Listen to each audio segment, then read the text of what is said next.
बार बार reject हुई पर हार नहीं मानी, आज हैं दुनिया की सबसे महंगी अभिनेत्री।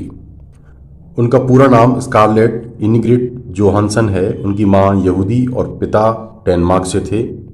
उनका जन्म 22 नवंबर 1984 को मैनहट्टन, न्यूयॉर्क में हुआ था। उनके पिता पेशे से आर्किटेक्ट थे और मां प्रोड्यूसर थी, लेकिन जब स्कारलेट 13 साल की थी तभी उनके माता पिता का तलाक हो गया था। इसके बाद स्कारलेट अपनी नानी के साथ रहने लगी थीं। तब से उनकी नानी ही उनकी बेस्ट फ्रेंड भी हैं। वे अपनी नानी से इतना प्रेम करती हैं कि उन्होंने अपनी बेटी का नाम भी अपनी नानी के नाम पर रख दिया है। स्कारलेट को बचपन से ही एक्टिंग का शौक था। जब वे काफ़ी छोटी थीं तभी से आईने के सामने घंटों खड़े होकर अभिनय किया करती थीं। वे रोने की कोशिश भी किया करती थीं और जब तक उन्हें असली में रोना ना आ जाए तब तक वहीं खड़ी रहती थीं। एक्टिंग का इस कदर जुनून होने के बावजूद भी उन्हें कई बार कई जगह रिजेक्शन देखने पड़े थे।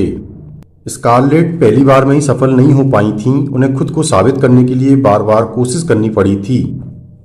कई बार वे अपनी असफलता से बेहद निराश भी हो जाया करती थीं। उन्हें बार बार रिजेक्ट होते देखकर एक बार उनकी मां ने उनसे ये कह दिया था कि वे कभी फिल्मों में अभिनय नहीं कर पाएंगी और उनसे यह काम कभी नहीं हो पाएगा। लेकिन स्कारलेट पर मां की बातों का कोई खास असर नहीं हुआ। वे दोबारा कोशिश करने लगी। एक समय ऐसा आया था जब स्कारलेट पर रिजेक्शन का कोई असर ही नहीं हो रहा था। जुमांजी जैसी कई बड़ी फिल्मों से उन्हें बाहर कर दिया गया था, लेकिन कोई भी रिजेक्शन उनकी हिम्मत को तोड़ नहीं पाया और ना ही उनकी सफलता की राह का रोड़ा बन पाया। रिजेक्शन के बारे में स्कारलेट कहती हैं कि हर रिजेक्शन के बाद उन्हें बुरा तो लगता था, लेकिन वे यह सोचती थी कि इसमें उनका नहीं, सामने वाले का ही नुकसान है, तो फिर बुरा क्यों मानना। दिन बीतते गए और रिजेक्शन का सिलसिला जारी रहा। धीरे धीरे उन्हें विज्ञापन में काम मिलने लगा। उन्होंने कुछ दिन में थिएटर में भी एक्टिंग की। इसके बाद 1993 में एक लेट नाइट टीवी शो में भी नजर आई थीं। नॉर्थ से उन्होंने अपना फिल्मी डेब्यू किया जो 1994 में रिलीज हुई थी। उनका काम लोगों को पसंद आया और फिर उन्हें कई लीड रोल भी करने को मिले।